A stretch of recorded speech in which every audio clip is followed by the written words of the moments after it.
1월 9일 화요일입니다. 오늘은 베드로전서 2장 4절로 10절까지 말씀입니다. 신령한 집과 왕같은 제사장이라는 제목입니다. 신령한 집과 왕같은 제사장. 가이사랴 빌립보 지방에서 예수님께서 제자들에게 이렇게 묻습니다. 얘들아, 사람들이 나를 누구라 하더냐? 그랬더니 제자들이 뭐라고 답했어요? 더러는 세례요한, 더러는 엘리야, 더러는 선지자 중에 하나라 하더이다. 그러자 예수님이 너희는 나를 누구라 하느냐 이렇게 묻습니다. 그때 베드로가 나서서 이렇게 대답합니다. 주는 그리스도시요 살아계신 하나님의 아들이십니다. 그러자 예수님이 그 베드로의 대답을 들으시고 베드로에게 뭐라고 말씀하십니까? 네 반석 위에 내 교회를 세우겠다. 이런 말씀을 하세요. 네 반석 위에 내 교회를 세우겠다. 요 사건, 요 가이사랴 빌립보 지방에서 있었던 바로 요 사건은 예수님이 승천하신 뒤에 교회가 세워지는 아주 중요한 기준이 됩니다. 그래서 교회는 바로 이 고백, 주는 그리스도시요 살아계신 하나님의 아들입니다라는 이 고백 위에 교회가 이제 세워지게 되죠. 베드로는 이런 경험, 예수님을 따라다니면서 경험했던 바로 이 경험을 인해서 아마 이 교회에 대해서 누구보다도 굉장히 깊은 지식을 가지고 있었던 것 같습니다. 오늘 우리가 읽은 이 말씀에서 사도 베드로는 예수 그리스도를 통해서 이 땅에 세워질 교회가 어떤 것인지, 그 교회의 이 본질에 대해서 아주 분명하고 정확하게 설명을 해주고 있어요. 먼저 4절로 5절을 한번 읽어봅니다. 같이 읽습니다. 시작. 사람에게는 버림받았으나 하나님께는 택하심을 입은 보배로운 산 돌이신 예수께 나아가 너희도 산 돌같이 신령한 집으로 세워지고 예수 그리스도로 말미암아 하나님이 기쁘시게 받으실 신령한 제사를 드릴 거룩한 제사장이 될지라 그랬어요. 지금 예수님을 뭐라고 소개하고 있습니까? 보배로운 산 돌이라고 이렇게 말해요. 보배로운이라는 말은 가치 있는, 존귀한 이런 뜻도 있지만 또 한편으로는 없어서는 안 될 이런 뜻이 있어요. 그러니까 굉장히 없어서는 안 될 그런 귀중한 돌이라는 말이죠. 그리고 이제 산돌은 살아있는 돌을 말해요. 리빙스톤, 살아있는 돌. 돌이 어떻게 생명을 갖겠습니까? 돌은 생명을 가질 수가 없겠지요. 요 산돌은 무엇을 지칭하냐면 옛날에 팔레스타인 지역에 동굴로 된 무덤이 있습니다. 그 굴로 된 무덤을 문 앞을 막는 돌이 이제 둥근 커다란 돌이 이제 이 무덤을 봉인하는 그런 돌이죠. 예수님께서 십자가에 못 박혀 죽으신 다음에 그 아리마대 요셉이 준비했던 그 돌 무덤에 이제 장사되었어요. 그리고 그 무덤을 뭘로 막았습니까? 큰 돌로, 둥근 돌로 무덤을 봉인했던 것이죠. 그런데 그렇게 예수님의 무덤을 막고 있던 그 돌이 제자들이 이제 이 예수님을 따르던 여인들이 안식구 첫날에 그 무덤을 이렇게 가봤는데 그 자기들의 힘으로는 열 수 없는, 제낄 수 없는 그 돌이 스스로 열려져 가지고 부활하신 예수님을 만나게 되죠. 그래서 이 산돌은 바로 그 돌을 지칭하는 거예요. 다른 돌이 아니고 예수님의 무덤을 막았던 그 돌. 그래서 예수님의 부활을 가능케 했던, 부활을 목격하게 했던 바로 그 돌을 지칭하는 거예요. 그러니까 지금 베드로는 이 보배론이라는 이 말과 그리고 살아있는 돌이라는 그 예수님의 무덤을 막고 있다가 제껴져서 예수님의 부활을 목격하게 한 그 돌을 이렇게 합해가지고 누구를 설명하는 말로? 예수님을 설명하는 말로 지금 쓰고 있는 거예요. 그러니까 예수님은 없어서는 안 돼.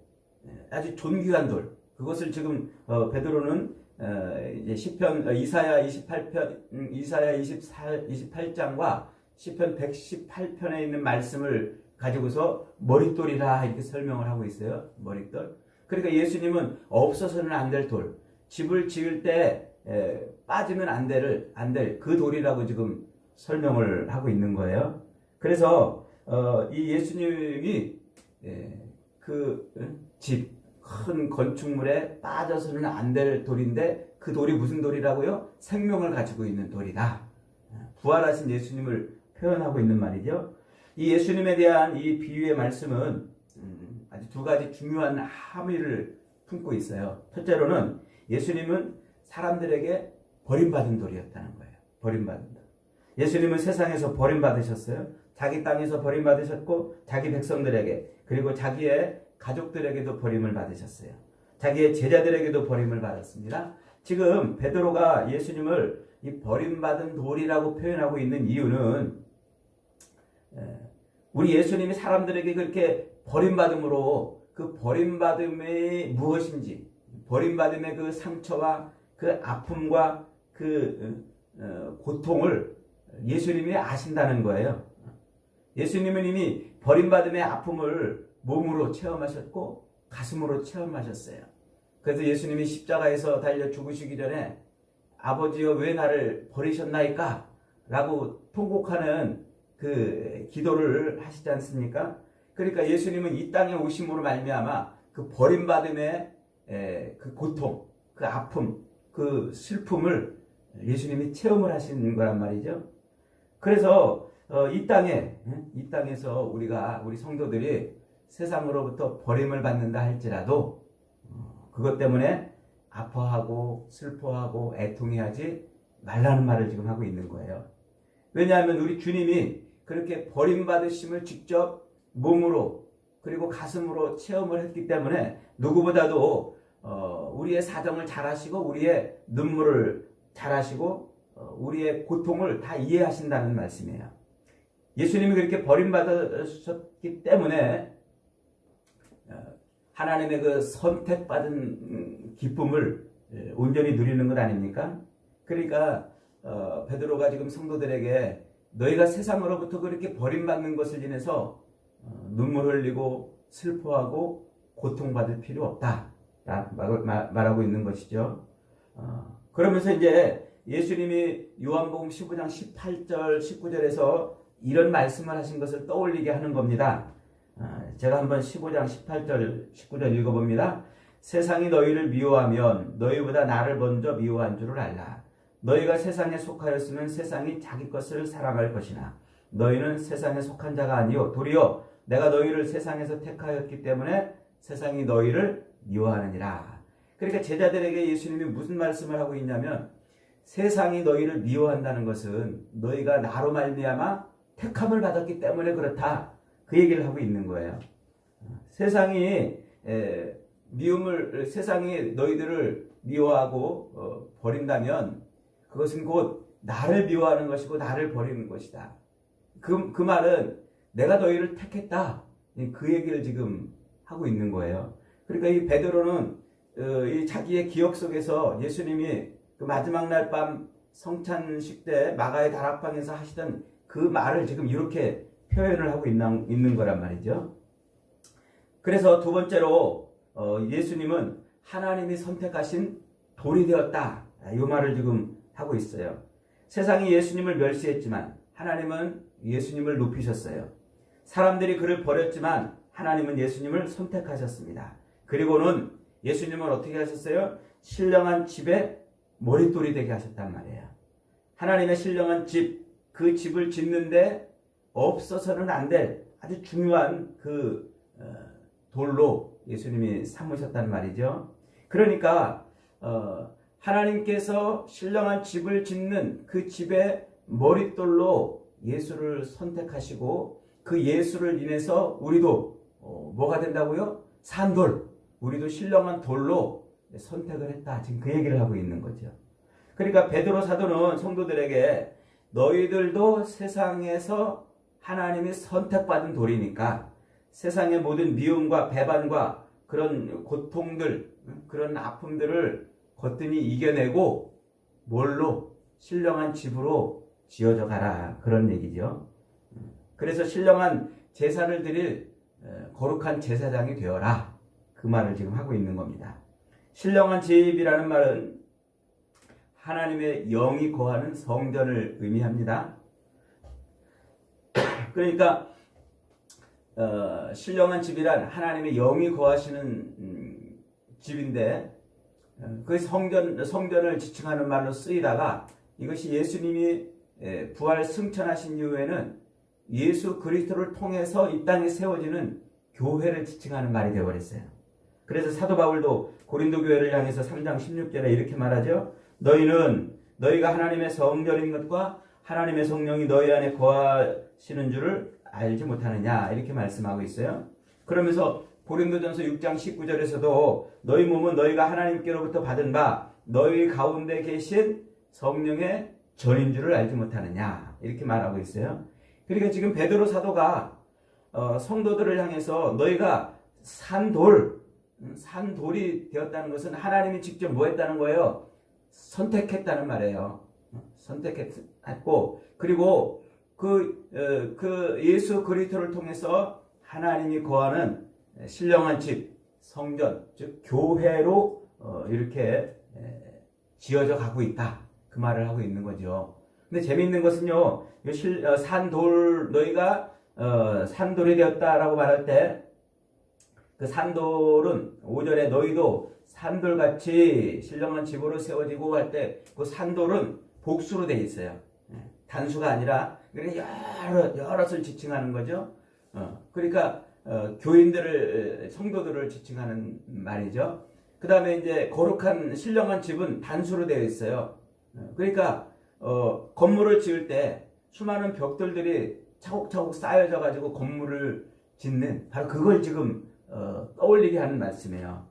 이 말씀은 이미 에베소 교회를 향해서 사도 바울도 그렇게 말한 적이 있죠. 에베소서 2장 20절로 22절에 보면 너희는 사도들과 선지자들의 터 위에 세우심을 입은 자라 그리스도 예수께서 친히 모퉁이 돌이 되셨느니라.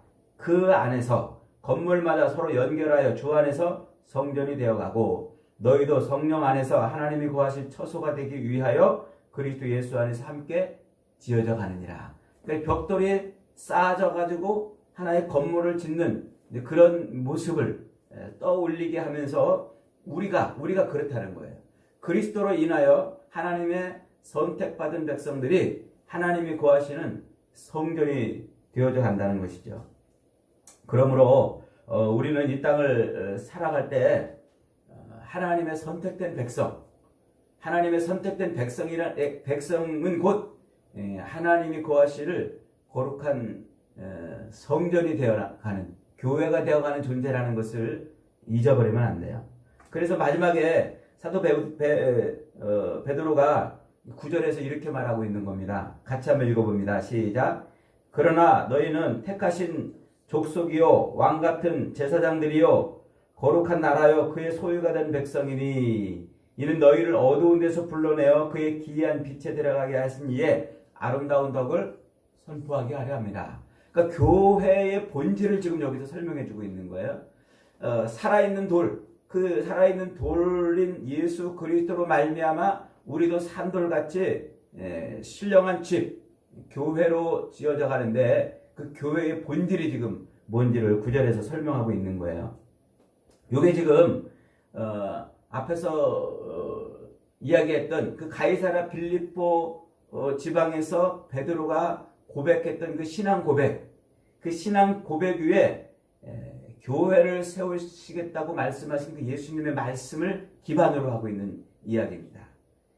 예수님은 베드로에게 네 반석 위에 내 교회를 세우겠다 그렇게 말씀하시고 그리고는 19절에서 마태복음 16장 19절에서 뭐라고 말씀하시냐면 내가 천국의 열쇠를 네게 주리니 네가 땅에서 무엇이든지 매면 하늘에서도 매일 것이요 네가 땅에서도 무엇이든지 풀면 하늘에서도 풀리리라 이렇게 말씀하셔요.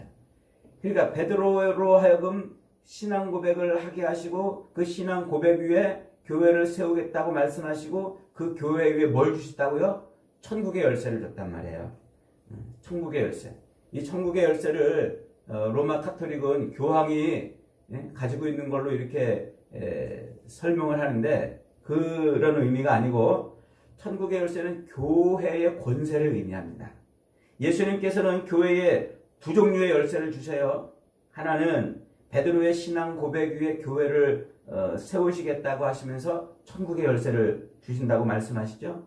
그리고 두 번째로는 마태복음 16장 그 뒤에 18장으로 넘어가면은 죄를 사하는 권세를 교회에게 주십니다. 그러니까 죄 지은 자를 징계하는 죄를 징계하는 그런 권세를 교회에 맡기신단 말이죠. 그러니까 교회가 예수님으로부터 받은 천국의 열쇠는 두 가지예요. 하나는 죄 사함의 권세, 죄 용서함의 권세, 즉 복음을 전하는 권세이고, 또 하나는 죄 지은 자들을 징계하는 권세, 그런 권세를 주셔요. 그러니까 이 둘 다 죄의 권세를 이기고 죄를 다스리는 권세인 거예요. 그러니까 죄의 권세를 이기고 죄를 다스리는 그런 권세, 그 권세는 곧 이 땅에서 누가 행하는 권세냐면 교회가 행하는 권세라는 거죠. 교회가 전한 십자가 복음을 듣고 회개하고 예수를 믿으면 그 죄가 용서받고 천국 백성이 되는 것이고, 또 그것을 듣고도 거절하면 그 죄가 그대로 있어 영원한 심판에 떨어지는 겁니다.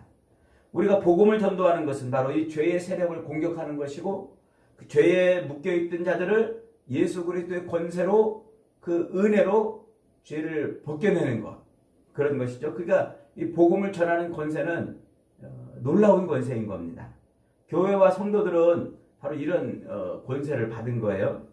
그러니까 지금 베드로 사도는 교회가 받은 그 놀라운 권세, 그 죄 사함의 권세, 죄를 징계하는 권세, 그 권세를 이렇게 뭐라고 설명을 하냐면 이는 너희를 어두운 데서 불러내어 그의 기이한 빛에 들어가게 하신 이 그리스도 예수죠. 그 예수 그리스도의 아름다운 덕을 선포하게 하려 한다 그랬어요. 그리스도께서 행하신 그 일을, 그게 그 일이 뭐예요? 그게 곧 십자가에 달려 우리를 대신해서 자기를 내어주심으로 죽어주신 바로 그 사건이거든요. 근데 그 사건은 무엇 때문에 행해지는 사건이냐면 우리의 죄를 용서하기 위해서 행해지는 사건이란 말이죠. 그러니까 교회는 바로 예수 그리스도께서 우리의 죄를 용서하시기 위해서 십자가에 달려 죽으셨던 바로 그 일을 뭐 하는 거예요? 세상에 선포하고 증거하는 일을 하는 것이다. 그런 거죠. 그러니까 교회는 서로 모여가지고 무슨 문화 축제 벌이고 무슨 행사하고 전도 뭐 이렇게 하는 게 아니라 전도하는 게 교회의 사명이란 말이에요. 전도하는 게 복음을 증거하고 예수 그리스도의 십자가의 그 덕을 세상에 선포하는 게, 그게 바로 교회의 사명인 거예요. 교인들끼리 모여가지고 뭐 체육대회하고 무슨 행사하고 무슨 축제하고 이런 게 아니라 그리스도의 그 복음의 권세, 십자가의 그 은혜를 세상에 선포하는 일, 그게 교회의 가장 주된 본질이라고 지금 그렇게 말하고 있어요. 그러니까 그 말은 곧 다시 다른 말로 말하면 교회의 성도들을 뭘로 쓰겠다는 거예요? 복음 증거자로 쓰겠다는 거예요. 복음을 전하는, 예수 그리스도의 그 십자가의 복음을 전하는, 예수님의 그 아름다운 덕을 증거하는, 선포하는 그런 존재로 교회를 삼으셨다는 거예요. 그래서 베드로는 그렇게 복음을 증거하는 사람, 복음을 전하는 그 교회, 그 성도들을 향해서 뭐라고 부르냐면 왕같은 제사장이라고 이렇게 불러요. 왕같은 제사장. 이 왕같은 제사장은 역사적으로 이제 이스라엘 유다가 헬라의 그 안티오코스 왕조에 의해서 지배를 받고 있을 때 그 안티오코스 4세를 물리치고 그리고 유다의 그 독립을 이루내는 마카비 왕조라고 있어요.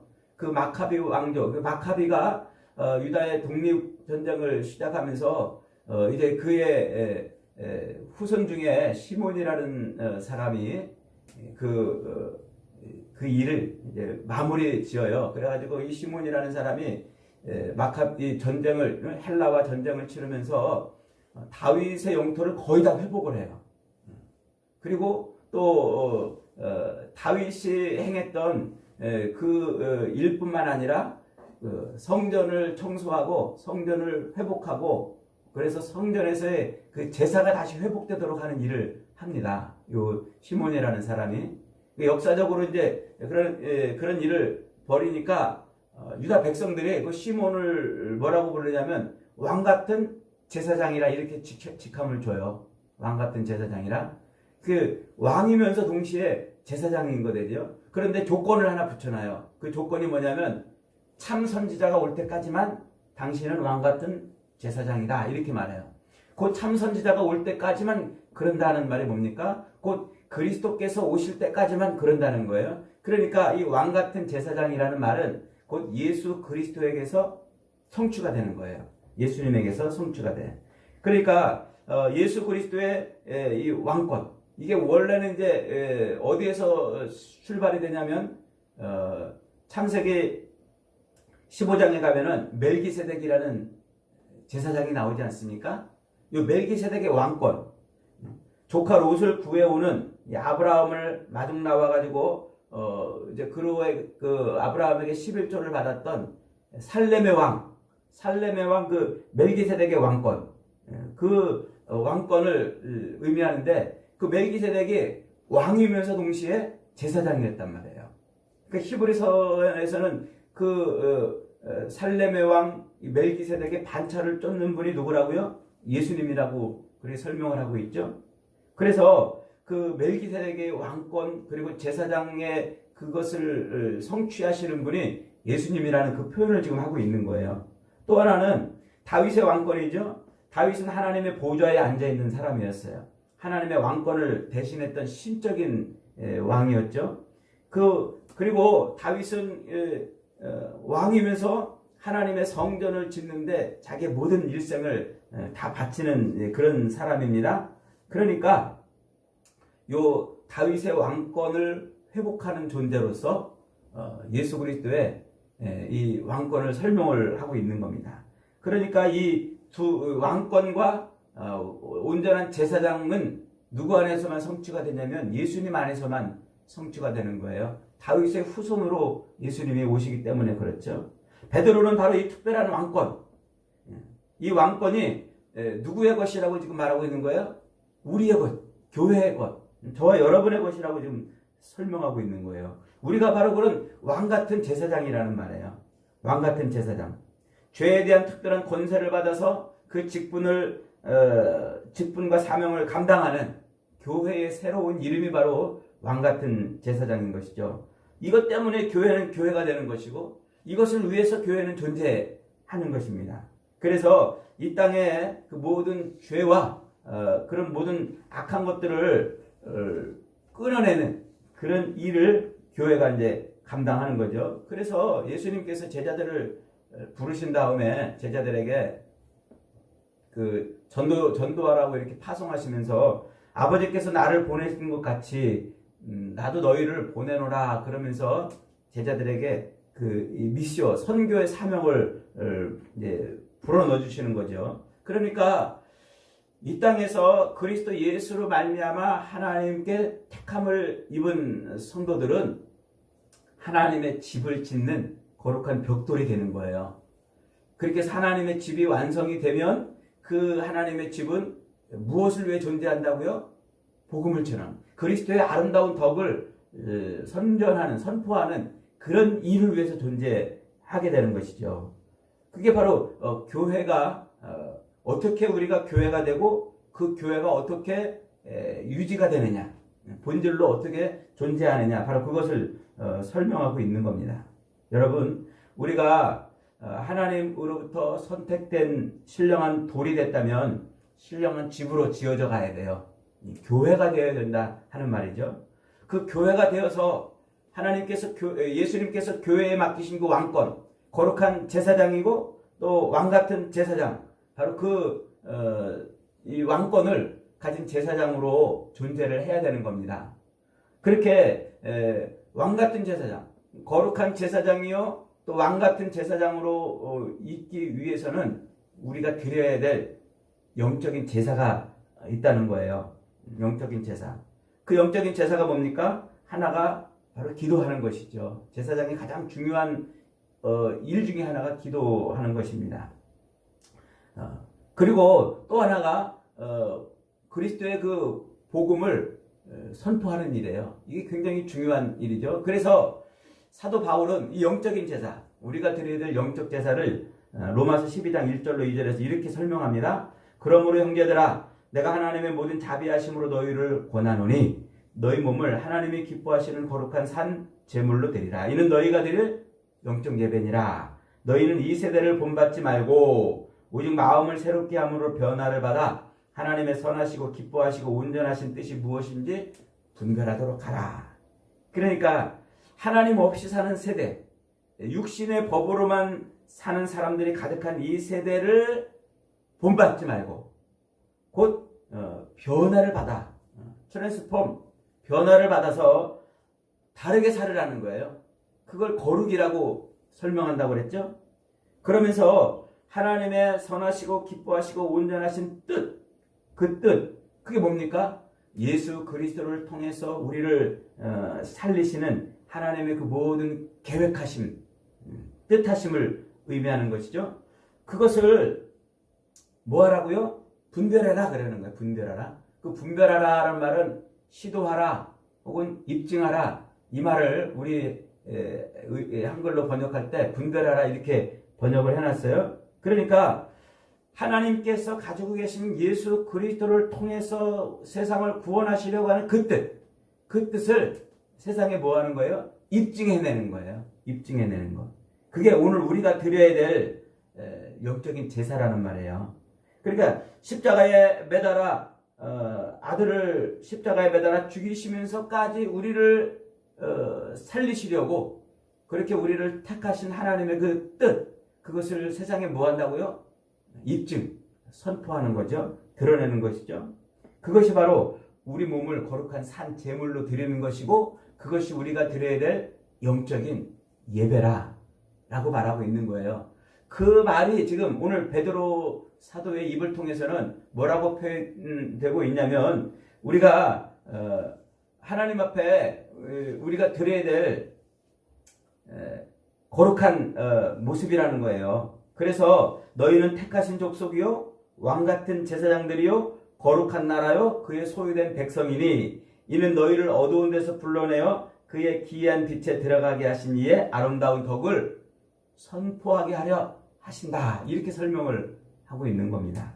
사랑하는 여러분, 오늘 저와 여러분들이 예수 그리스도의 그 십자가를 통해서 구원받은 백성이 되었다면 그는 곧 하나님의 거룩한 신령한 집으로 지어져 가기 위함인 줄 믿으시기 바랍니다.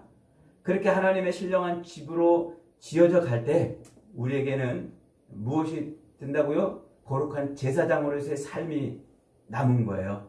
거룩한 제사장이고 왕같은 제사장으로, 그 거룩한 제사장이요 왕같은 제사장으로서의 삶은 우리가 드려야 될 영적인 예배인 겁니다. 그래서 하나님의 집에서 우리는 늘 기도하고 하나님의 뜻에 성취되기를 기도하고 또 그리스도의 그 덕을 세상에 선포하고 입증하는 삶을 살아내는 것이죠. 그것이 바로 오늘 저와 여러분들이 교회로 살아가야 될 이유가 되는 것입니다. 여러분, 오늘도 저와 여러분들은 하나님의 손에 붙들려 있는 거룩한 벽돌인 줄 믿으시기 바랍니다. 우리는 세상에 내버려질 벽돌이 아니에요. 하나님의 집으로 지어져 갈 그런 벽돌들입니다. 온전하게 거룩한 제사장으로 그리고 왕같은 제사장으로 우리가 드려야 될 마지막 남은 이 영적인 제사, 이 영적 제사, 그리스도의 덕을 세상에 온전하게 드러내고 선포하고 입증하는 삶을 잘 살아내셔서 우리 하나님이 주님이 이 땅에 오셔서 빛난 보배, 거룩한 보배를 찾을 때 저와 여러분들이 그렇게 하나님의 손에 들려지는 복이 있기를 주님의 이름으로 축복합니다. 아멘.